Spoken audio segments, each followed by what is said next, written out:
Olá, minha gente, tudo bem? Está começando mais um programa Ressoar, o seu programa de boas notícias. Você sabe que a nossa missão aqui no Ressoar é trazer conteúdo que de alguma maneira faça a diferença na vida das pessoas, não é? A gente sempre procura trazer informações que transformam e inspiram. E no programa de hoje, nós trouxemos um assunto que é muito sério e importante e vai te ajudar, com certeza. Narcisismo. Você sabe o que é narcisismo? Conhece uma pessoa narcisista? Pois bem, transtorno de personalidade narcisista é um desvio que afeta a mente da pessoa por completo. Isso quer dizer que o narcisista pensa, sente, percebe-se e interage com o mundo de maneira diferente da maioria das pessoas. A nossa equipe de reportagem preparou uma matéria mostrando casos de pessoas que convivem com mães narcisistas. Você vai entender o que é este comportamento, como identificar e como lidar com pessoas assim. E você vai ver também. No Conexão Social, a presidente do Instituto Ressoar, Eunice Silva, recebe a psicóloga Carolina Leão. Ela é especialista em relacionamentos e ajuda mulheres a identificarem o perfil de um abusador, de um narcisista. A doutora Carolina vai explicar tudo sobre este assunto e falar principalmente sobre relacionamentos amorosos com pessoas narcisistas. Então fique ligado porque o programa Ressoar está no ar, hein?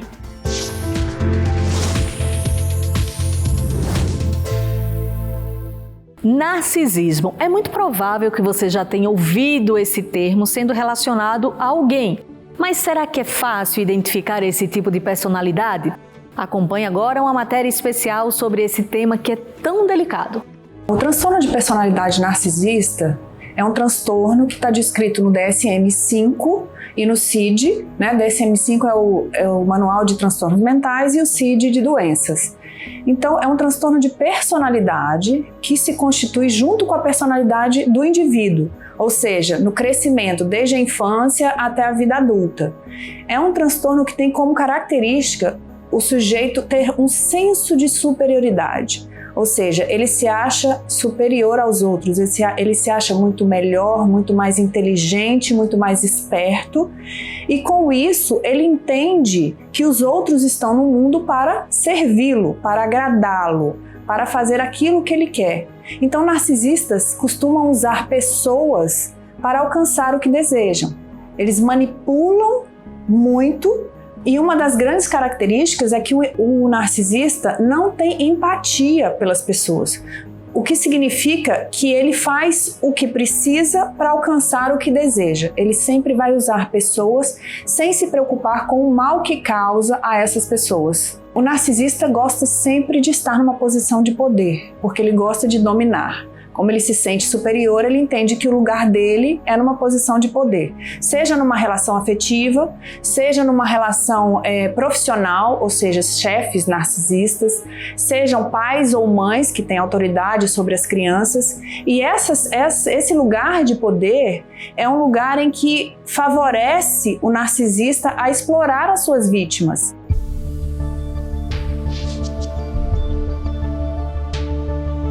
Quando se tem pais narcisistas, tanto o pai quanto a mãe, exercer o poder sobre os filhos é uma coisa muito mais fácil, de certa forma, né? Então, é muito difícil até que esses filhos percebam que estão sofrendo algum tipo de abuso. Pais narcisistas, geralmente, entendem, né, que os filhos são uma extensão deles mesmos, que os filhos vieram ao mundo para agradá-los, para obedecê-los, para servi-los. Mães narcisistas, como todo narcisista ou pais narcisistas, não têm empatia pelos filhos. Então, isso significa que elas não se importam com as necessidades dos filhos ou com as dores dos filhos. Então, às vezes o filho está numa situação de dor, de sofrimento, seja emocional ou física, essa mãe não se preocupa em acolhê-lo, por exemplo. Né? Essa mãe não se preocupa em saber do que aquela criança precisa ou que aquele adolescente precisa. A mãe narcisista entende e quer saber o que aquela criança ou aquele filho pode dar para ela. A gente estava de mudança e eu dou risada hoje porque se eu for levar toda a série eu começo a chorar, né? De raiva. Mas eu lembro que eu estava no trabalho e ela falava assim, ela mudava constantemente, ela não conseguia ficar no lugar porque ela sempre brigava com todo mundo e vamos mudar. E eu lembro que eu tava trabalhando, eu tava tão ansiosa, assim, pra fazer a mudança, porque a gente era os ajudantes da mudança também, né? E eu falei, nossa, eu preciso ir pra casa e tal, não sei o que, ela tava no horário de almoço, e eu não enxerguei mais nada, assim, eu tava andando e um carro me pegou. Tipo, pegou, eu caí no chão, assim, aí foi quando eu falei, nossa, acho que eu fui atropelada. Aí eu levantei, não foi nada grave, assim, na hora, né? Aí eu levantei e falei, não tô cortada, não tô, sei lá, não quebrei a perna, não quebrei nada, eu tô bem. Entendeu? Na nossa cabeça tinha que ser uma coisa muito grave, assim, pra você falar, ok, eu tô mal. Só liguei assim e falei, fui atropelado, mas eu tô indo fazer a mudança, tá? Ela falou assim, tá bom. Aí, tipo, peguei o ônibus, fiz a mudança inteira, aí no outro dia já era, Aí no outro dia já... Tanto que eu tenho tendinite no dedo, já é crônico, já tem que tratar e tudo. E foi, tipo, cheguei, ela, tá doendo muito. Eu falei, não. Ela falou, então faz a mudança aí. Me queimei com óleo fervendo. Tava fritando algumas coisas e me queimei. Eu tento apagar da minha memória, porque foi assim, eu tava fritando um negócio, virou literalmente a panela de óleo no meu braço, né? Ela olhou pra mim, cara, eu tinha 11 anos, como é que uma criança de 11 anos com um fogão e óleo quente vai dar alguma coisa boa? E foi assim, eu fui tratado, não fui pro hospital, não fui pro lugar nenhum. Quando eu cheguei, ela tava com aquele fio pra passar a pomada e fachada. Ela comprava a fachada, com a pomada por baixo. Ela simplesmente chegou e falou, na próxima vez, presta mais atenção, né? Então, uma mãe narcisista, por exemplo, ela geralmente tem um filho preferido, que a gente chama de filho dourado. E ela exclui os outros filhos. Geralmente existe o filho dourado, que é o preferido, o super protegido. Existe o filho bode expiatório, que a gente chama, que é aquele que tudo é culpa dele, tudo que dá errado, o problema todo da família é ele que causa, ele não dá certo em nada. E o filho dourado, que é o especial para ela, né? Ela não libera esse filho para viver a própria vida. Ela entende que esse filho está ali para agradá-la, para servi-la, como se fosse um marido. Ela coloca ele num lugar meio de marido. Então ela me vestia tanto um personagem de você é ruim, não tem por que você se rebelar, não tem por que você falar dessa forma, porque você é assim mesmo, desbocada. E ela criou um personagem pra mim que eu comecei a atuar, assim. Eu atuava esse personagem na escola, nos meus meios, assim. Chegou uma hora que eu não conseguia mais diferenciar o que eu era ou o que ela falava que eu era. Então eu acreditava nela. Ela não fazia literalmente nada. Ela simplesmente ela tinha, a gente dividia despesas, né? Mas ela não fazia nada. Ela não pagava conta, ela não fazia comida, não limpava nada, não cuidava de nada. Eu não era filho da minha mãe, eu era marido da minha mãe. Entendeu? A nossa relação parecia mais de marido e mulher do que filho. Porque eu fazia tudo pra ela, nada ela fazia sozinha, entendeu? E existe um processo de vitimização muito grande quando esse filho ou esse adolescente ou mesmo o adulto não dá para essa mãe o que ela deseja. Então são coisas do tipo, eu faço tudo por você e você não reconhece, você é um filho ingrato, você sempre faz tudo errado. Então existe um processo nessa dinâmica familiar de muita culpabilização, de vitimização dessa mãe ou deste pai e de muita exigência. Essa é uma mãe e um pai que nunca vão estar satisfeitos, vão estar sempre cobrando dos filhos, né? E para conseguir o que querem, podem culpabilizar, vitimizar, fazer chantagem emocional e exigir coisas dos filhos, desde a criança até o adulto. Minha gente, quantas histórias impressionantes, não é? Esse assunto é muito sério e é por isso que daqui a pouquinho no Conexão Social ele vai voltar aí a ser abordado, mas dessa vez o foco será em relacionamentos amorosos, tá? E a gente vai para um rápido intervalo, então não saia daí!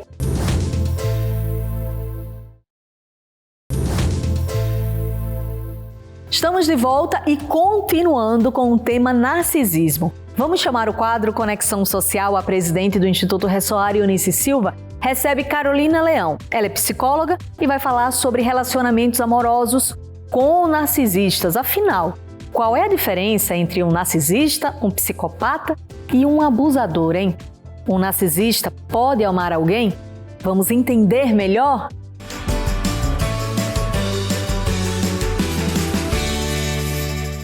Boa tarde, Renata, e a você que sempre nos acompanha aqui no nosso programa de Boas Notícias. Eu sei que muitas vezes você assiste o nosso programa em busca de uma solução para aquele problema que você está enfrentando e que não sabe como resolver.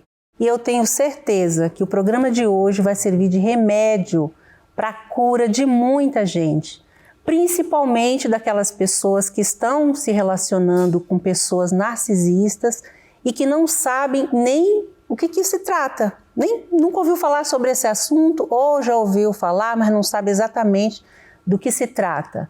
Então, eu quero que vocês acompanhem esse programa, estejam presentes aqui, receba isso que a gente vai fazer, porque com certeza você vai se identificar e vai ter resposta para o que você está buscando há muito tempo. Aqui veio a doutora Carolina Leão, ela veio de Brasília para nos falar sobre narcisismo. Ela é psicóloga especializada em relacionamentos e ajuda mulheres a se libertarem de relacionamentos tóxicos. E eu queria hoje agradecer a sua presença, dizer que é uma honra muito grande te receber aqui, viu? A honra é minha. Saber que a gente vai ajudar muita gente. Que bom, eu fico muito feliz. Falar desse assunto, para mim, é um propósito de vida, né? E eu fico muito feliz em poder divulgar esse conhecimento para que mulheres sejam livres do abuso, né? De relações abusivas e poder prevenir, né? Situações mais sérias dentro de relacionamentos e até feminicídios. E eu queria começar esse bate-papo te pedindo para falar um pouquinho sobre você, para o público de casa que ainda não te conhece. Eu sou psicóloga e já trabalho há algum tempo com mulheres que vivem relacionamentos abusivos e o perfil desses abusadores geralmente são narcisistas ou psicopatas, por isso que vamos falar sobre esse assunto e eu espero que você possa aprender um pouco sobre isso para entender que muitas vezes você está numa relação abusiva, adoecendo e numa situação que não tem uma solução, uma melhora, uma possibilidade de melhora. Espero que esse programa sirva para trazer respostas para você. Para as pessoas de casa começar a ficar consciente, né? Você usa um termo que eu gosto muito, quanto mais consciente, melhor. E essa é a intenção, hoje tornar você consciente. Eu sei que tem gente que confunde o narcisismo com aquela pessoa que se cuida muito. Sim. Sabe, aquela pessoa que gosta de cuidar muito da aparência. Às vezes a gente até brinca, fala assim, nossa, que narcisismo, porque gosta de olhar muito no espelho ou cuida muito da aparência, Sim. né? E a gente sabe que está longe de ser Sim. isso. Então eu queria que você começasse falando de verdade o que é esse transtorno, né? O que é o narcisismo? Ele é um transtorno de personalidade que faz com que essa pessoa tenha comportamentos muito rígidos e constantes. Que tipos de comportamento, né? O narcisista, ele tem um senso de superioridade, ele entende, a percepção dele de si mesmo é que ele é um ser superior, ele é melhor do que os outros, então ele se acha mais esperto, mais inteligente, ele enxerga as pessoas como meros coadjuvantes da própria vida. Tudo é muito sobre ele, centrado nele mesmo, né? Por isso vem do mito de Narciso, que se apaixonou pela própria imagem no espelho. Além disso, o narcisista tem uma característica que afeta muito os outros com quem ele se relaciona, que é a ausência de empatia.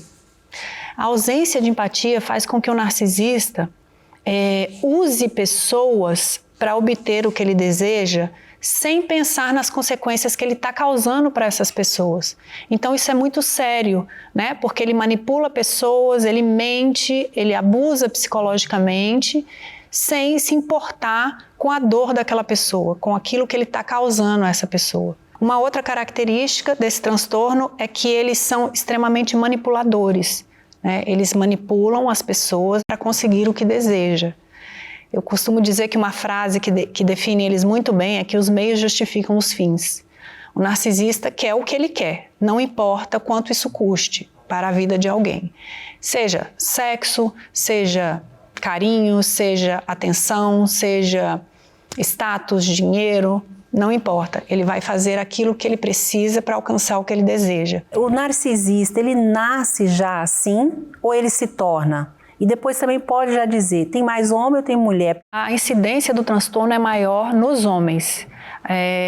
As estatísticas falam sobre 8% da população e 5% para mulheres. O transtorno, ele se desenvolve na infância, né? Ele se constrói junto com a personalidade, por isso que se chama transtorno de personalidade. E ele tem fatores ambientais, que é o ambiente familiar, né, o ambiente dessa infância, e fatores genéticos, pode ter uma hereditariedade aí também. Mas os fatores ambientais, eles são mais determinantes, porque o ambiente em que essa criança se relaciona, nos primeiros relacionamentos, vai ser muito determinante para essa personalidade dela. Ele tem consciência que ele é assim ou não? Ele age naturalmente, como se fosse... Tá tudo bem, ele faz mal para as pessoas, causa dor nas pessoas, dor intensa às vezes, né? E às vezes causa até, a pessoa pode até se matar. Sim. E tal, mas ele acha que ele faz isso, ele se vitima em alguns momentos. Eu acho que era importante falar do perfil deles, né? Sim, o narcisista, ele não tem consciência do próprio transtorno, né? Até porque o conhecimento do transtorno é algo que é muito pouco divulgado, difundido. E como ele também não busca ajuda, ele não tem o diagnóstico. Mas ele tem total consciência do mal que ele faz para as pessoas, né? Ele sabe que ele mente, ele sabe que ele manipula, ele sabe que ele tira proveito das pessoas, mas como ele não tem empatia, ele não se importa. Hoje a gente vai focar muito aqui no relacionamento amoroso, né?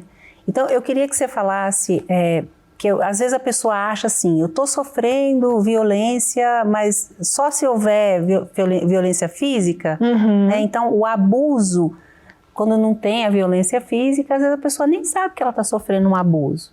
E o abuso psicológico, às vezes, até dói mais, porque é aquele que é feito na alma, né? Exatamente. Queria que você falasse como é que a pessoa identifica que ela está dentro de uma relação abusiva e com uma pessoa dessa, seja homem ou mulher, mas focando mais no homem, né? Que eu acho que mais aqui a gente tem casos de mulheres vítimas, né? Sim.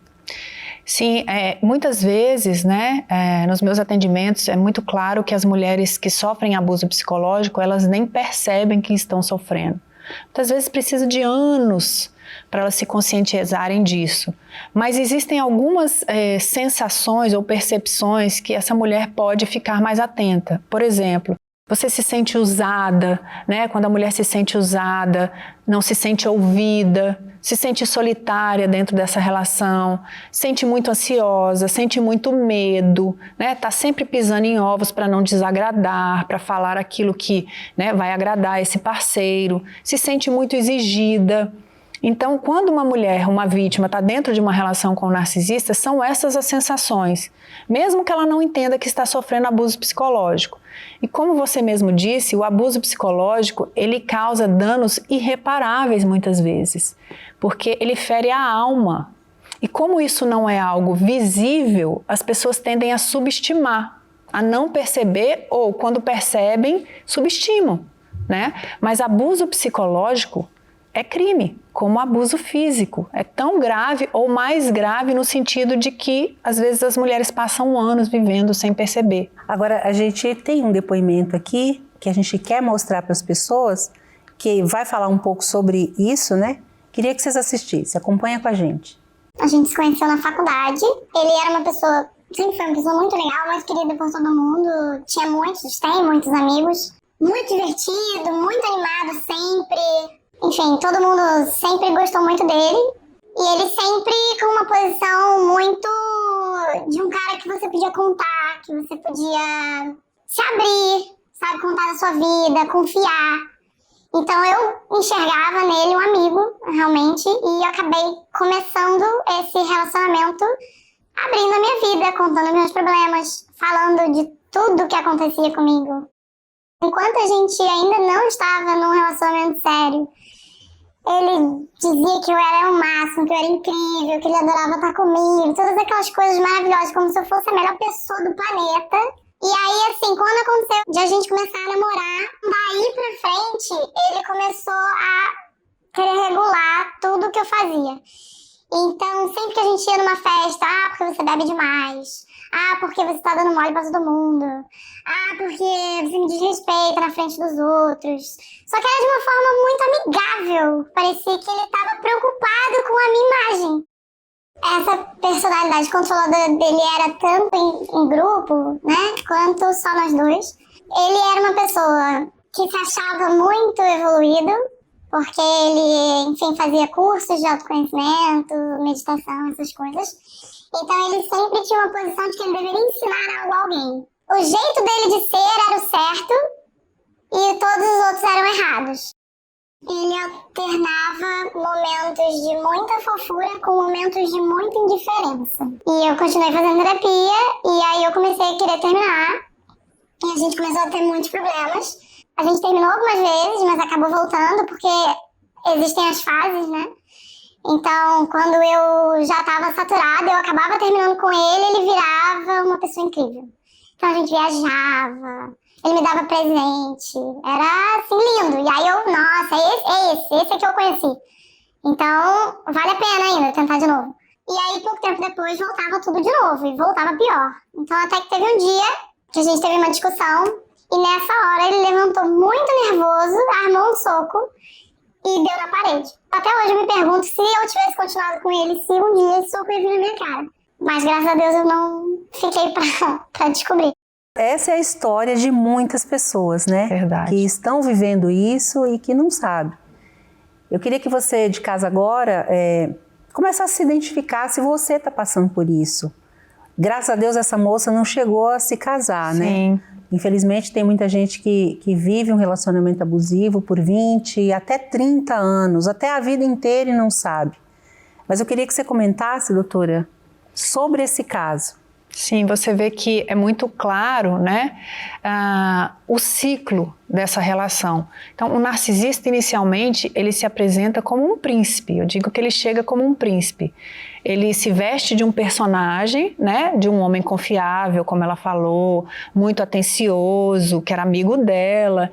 E, de repente, a partir do momento que ele conquista essa vítima, ou seja, ele ganha a confiança dessa pessoa, ele inicia essa relação, ele começa a mostrar quem ele é. Começa a mostrar o seu nível de irritação quando ele é questionado, quando ele é contrariado. Aparece a questão da empatia, ou seja, que a pessoa se sente sozinha, ela não é mais ouvida, ela passa a ser criticada, desvalorizada na relação. Você vê a necessidade dele de admiração, que ele fala para ela, fala que eu sou inteligente, né? O narcisista tem muita necessidade da admiração, da bajulação, de ser o centro da vida do outro. Ele é muito exigente e ele nunca está satisfeito. E aí a gente quer também falar da diferença que tem o narcisista e o psicopata, né? O psicopata, que é o transtorno de personalidade antissocial, as pessoas tendem a pensar, né, que é aquele do cinema, o serial killer do cinema.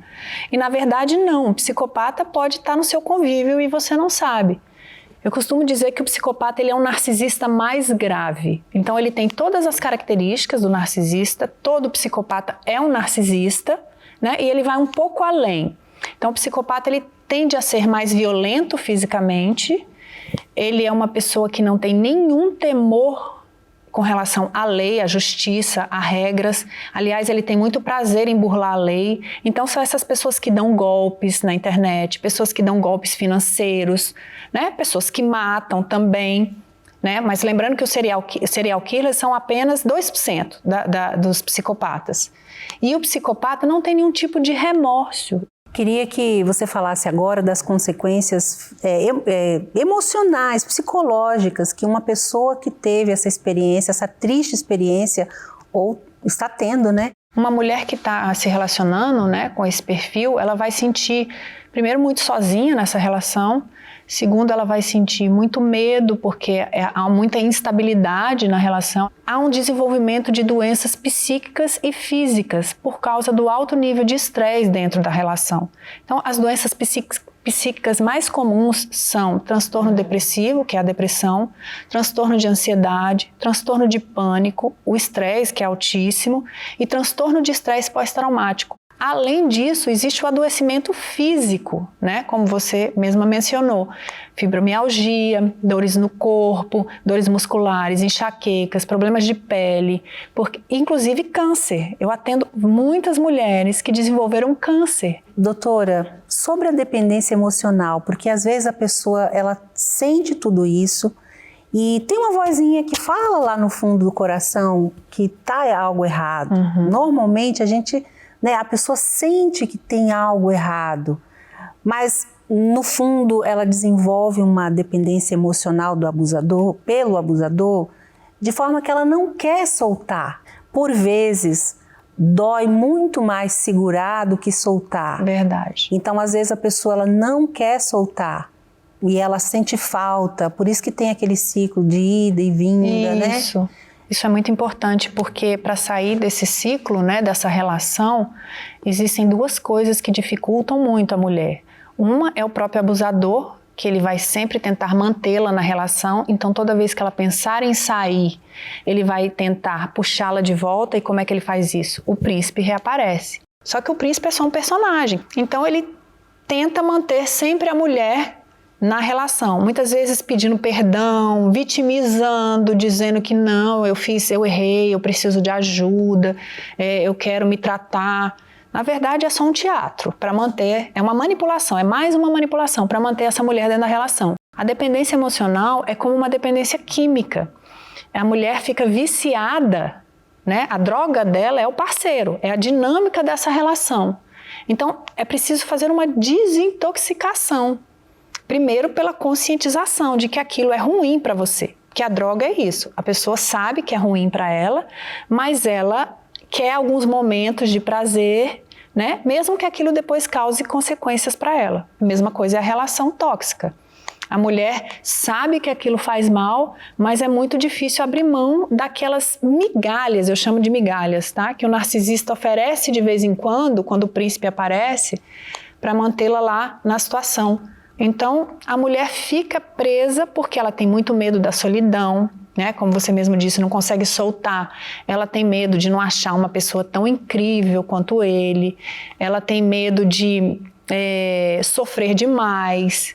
E aí eu costumo dizer, gente, vai sofrer, mas esse sofrimento passa, né? Você vai sofrer para se separar, mas ele passa e você se reconstrói. O problema é quando você não sai do sofrimento e ele se arrasta para o resto da vida. E que pode ter esse agravado. Você pode entrar numa depressão e até cometer o suicídio. Sim, pode. Mulheres cometem suicídios. Então a gente está falando de uma coisa aqui muito grave. E é claro, a gente não está falando que você tem que qualquer coisinha agora que tem no relacionamento, ele é um narcisista. Não é isso. Existe um perfil que quem está passando por isso tem que estudar para ver se for. A gente não está aconselhando ninguém a se separar, né, doutora? Mas você tem que buscar ajuda. Isso. A gente vai falar sobre essa ajuda daqui a pouco. Agora eu queria que a gente falasse de um assunto que é doloroso também. Quando o relacionamento não chegou nem a casar, ou casou, não teve... Mas e quando tem filhos? Porque aí a mãe tem medo, né? Exatamente. De depois deixar os filhos na casa desse pai narcisista ou vice-versa, né? Então, o que acontece? Esse pai é capaz de fazer algum mal? Porque às vezes a mãe tem muito medo, né? O que eu costumo sugerir, é claro, que essa mulher esteja com acompanhamento psicológico para estar fortalecida e aprender a lidar com isso. E geralmente o risco para esses filhos é do abuso psicológico, né? Que o pai provavelmente já fazia dentro de casa, então ele pode continuar fazendo, e alienação parental. Então, nos dois casos, é importante que, se a mulher perceber que isso está acontecendo, que ela coloque as crianças ou os adolescentes também em terapia, porque um psicólogo pode avaliar e dar um laudo para que essa mulher possa entrar judicialmente, né? Porque a mulher vai precisar usar de meios legais. Então, ela vai precisar comprovar se há abuso ou se há alienação parental. Então, é muito importante ela ter esse apoio e essa orientação de um psicólogo e de um advogado nesses casos. E assim, uma coisa que é importante as pessoas saber, o narcisismo, ele é um transtorno. Então, o marido narcisista vai ser o chefe narcisista, o filho, exatamente. Né? Fala sobre isso, doutora. Então, o narcisista, ele vai ser narcisista em qualquer relação, principalmente as relações mais íntimas, mais próximas. Agora, socialmente, com os amigos, com o convívio social, o narcisista pode ser ótimo. Super prestativo, super gentil, super carismático, é aquele que chega na festa e chama, conversa e todo mundo presta atenção, charmoso, sedutor, né? E quando eu falo de sedução, eu não falo só a nível sexual ou afetivo, é a sedução de convencer os outros, de encantar os outros, né? Então é muito difícil para quem não convive com um narcisista saber quem ele é. Tem muitos casos, por exemplo, que a mulher quer separar do marido e o pai, a mãe, por exemplo, os familiares não apoiam, mesmo essa mulher sofrendo abuso, porque não acreditam que aquele marido é aquilo que a mulher está dizendo. E ele até faz um trabalho de alguma forma de sempre denegrir a mulher, porque no momento que ele precisar, ele tem todas as pessoas na mão dele, né? Para inclusive usar contra aquela mulher. Exatamente. E aí entra aquele perfil vitimista, né? Exatamente, muito importante você falar isso, porque existem 2 estilos, vou dizer assim, né, de narcisista. É o grandioso, que é aquele que a gente tem mais facilidade de identificar, porque ele é mais arrogante, né? Ele está sempre certo, ele sabe tudo. Mas existe também o vulnerável. O vulnerável é o que eu chamo de vitimista. É aquele que usa a vitimização para manipular pessoas. Então é como você disse, é coitadinho, nada dá certo para ele, a culpa é sempre do outro, é do governo, é do mundo, é da mulher. Tem uma história triste, foi abandonado quando criança, né? E nunca nada dá certo, né? E é sempre a culpa do outro. Quando quer entrar em outro relacionamento, a ex é sempre a louca. Por que não deu certo o último relacionamento? Ela era uma louca, estava me enlouquecendo.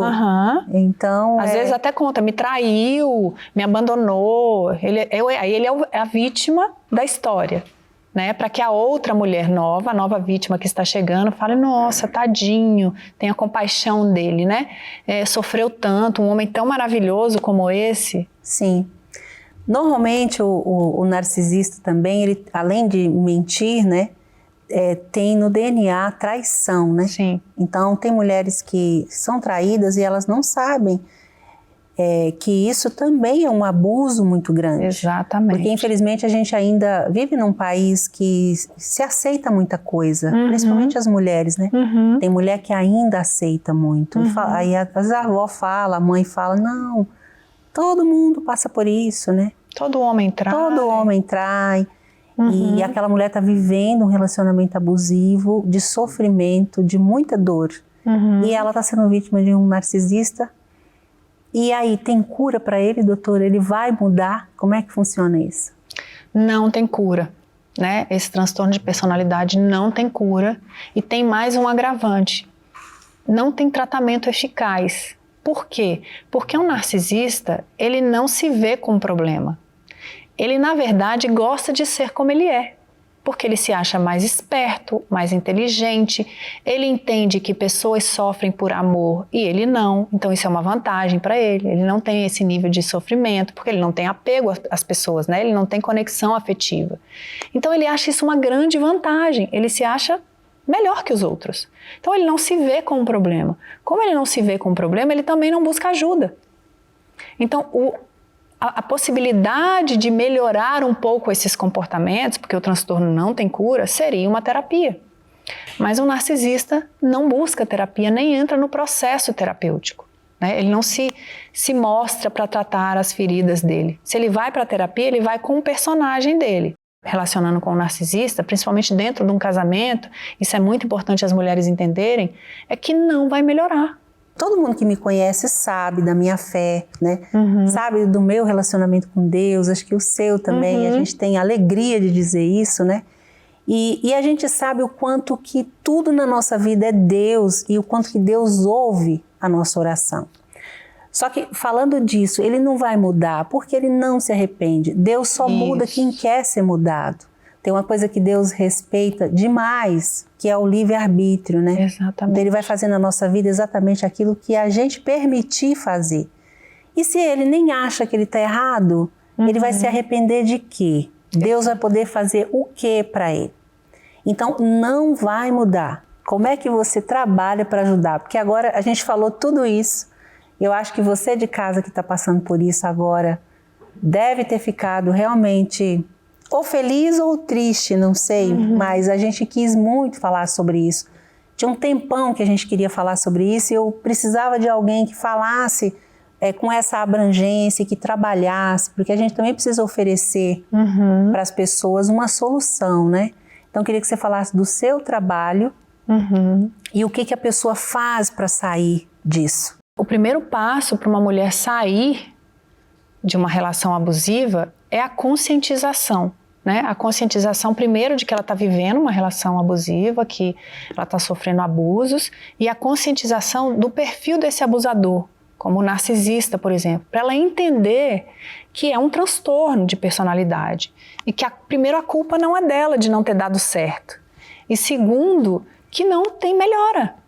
Então, quando a mulher descobre esse perfil, e esse é o meu trabalho nas redes sociais, falar sobre esse perfil, aí ela está mais consciente para tomar uma decisão. E eu criei um programa chamado Programa Mude Sua História, que é para ensinar mulheres todos os passos, desde identificar uma relação abusiva, identificar o perfil desse abusador, né? Trabalhar a sua dependência emocional e sair. Então, é esse passo a passo que eu trabalho em consultório, né, com as mulheres que eu atendo, que eu transformei num programa para que mais mulheres possam ter acesso a isso. O que ela precisa começar a fazer de imediato, doutora, assim, para quem hoje assistiu e fala, eu preciso de ajuda hoje? A minha sugestão é que você busque apoio, né? Uma rede de apoio que pode ser amigas, pode ser familiares que te compreendam e te acolham. Apoio em grupos de apoio. Eu também tenho um grupo de apoio para mulheres que vivem essas relações, porque é muito importante essa troca, você perceber que você não está sozinha, que tem outras mulheres que passam por isso, que estão conseguindo sair. Então, grupos de apoio são muito importantes. Terapia, né, para se fortalecer. E recomeçar é recomeçar por si mesma. Eu sempre digo que o recomeço está dentro da gente. Recomeçar resgatando a sua própria identidade, que ficou perdida nessa relação.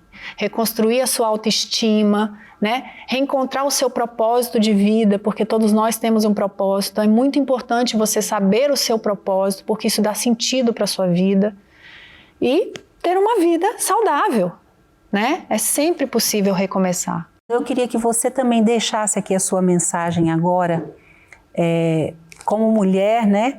Profissional, você já falou muito, mas para as mulheres que estão sofrendo relacionamentos abusivos, vítimas de narcisistas, perversos, pessoas sem coração, pessoas que estão aí de verdade destruindo a autoestima dessa mulher que está cuidando dele, né? Realmente, o que eu posso dizer para essas mulheres é que nós não viemos para este mundo para viver uma vida de sofrimento e de dor, né? Nós viemos para este mundo para ter uma vida saudável e abundante.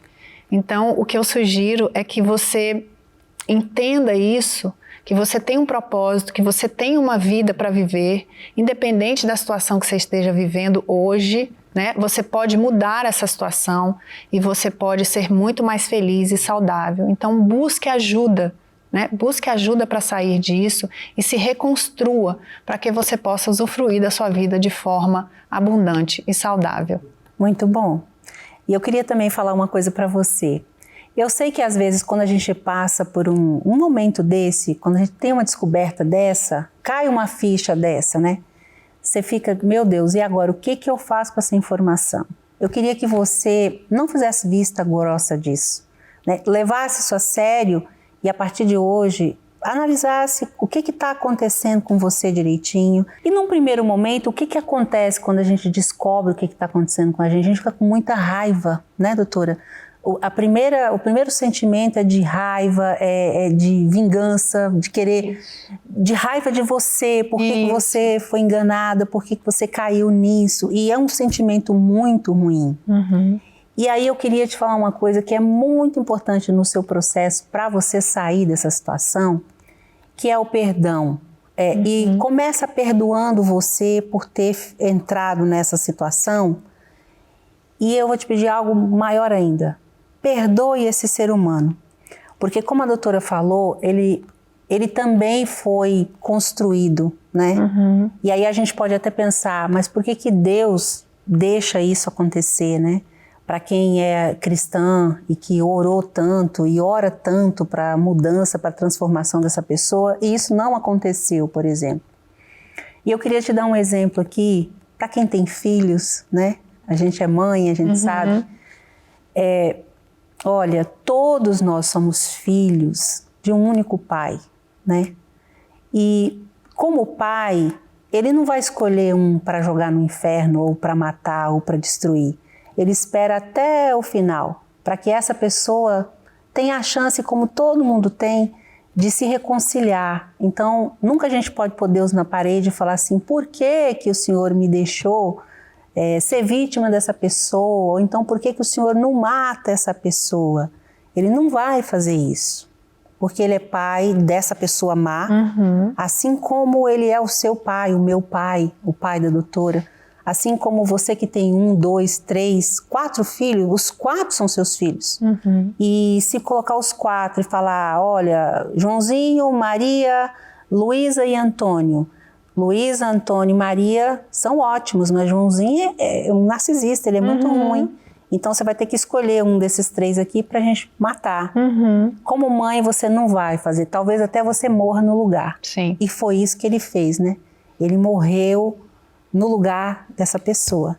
Então, para te ajudar de verdade, perdoa você, perdoa a pessoa, porque quando você perdoa a pessoa, na verdade, você está perdoando e está fazendo isso por você. Tem uma frase que ela não é minha, mas ela é muito legal.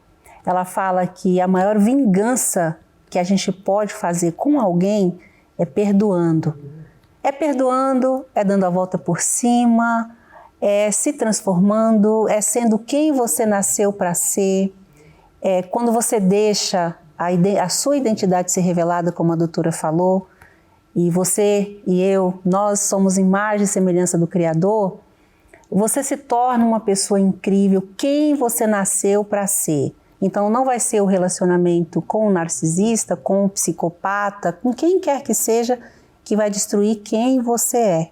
Então eu acho que a nossa mensagem nessa tarde é para que você descubra isso, porque você sempre foi uma mulher incrível, maravilhosa, e a gente só está aqui nessa tarde para dizer isso e ajudar você a descobrir. Né, doutora? Verdade, muito bom. Eu queria então que agora você deixasse os seus contatos. Bom, quem quiser mais informações sobre esse assunto, vocês podem me seguir na minha rede social, é o Life School Academy no Instagram. Vamos colocar aqui para vocês verem direitinho o nome. Lá também está disponível esse programa. A gente vai estar abrindo agora uma nova turma essa semana para as mulheres. E vocês poderão ter mais conhecimento, se aprofundar nesse assunto e poder divulgar para outras mulheres também que estão vivendo essas situações. Espero que muitas mulheres sejam livres, né, e encontrem o seu propósito e a sua vida abundante, que é para isso que nós nascemos. Isso mesmo. Gente, eu queria te agradecer demais.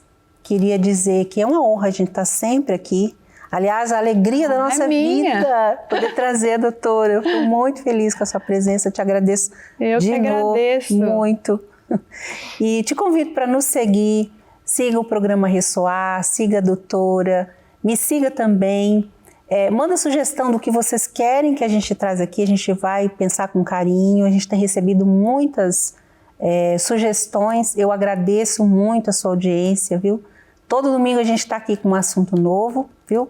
Muito obrigada, um abraço grande, tenha um ótimo final de tarde. E até o próximo domingo.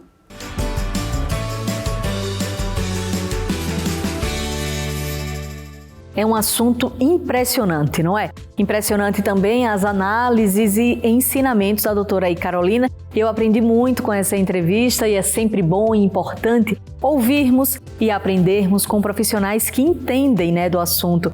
Obrigada, doutora Carol, parabéns aí pelo seu trabalho e eu tenho certeza que vai ajudar aí muita gente mesmo, viu? E o programa Ressoar de hoje tá acabando, hein? Para ver esse e outros programas, se inscreva aí no nosso canal do YouTube e siga também as nossas redes sociais para ficar por dentro das novidades do Instituto Ressoar. E para encerrar, vamos ficar com o seguinte pensamento de Martin Luther King: suba o primeiro degrau com fé. Não é necessário que você veja aí toda a escada, apenas dê o primeiro passo Nos vemos aí no próximo domingo. Beijo, meu povo! Até mais!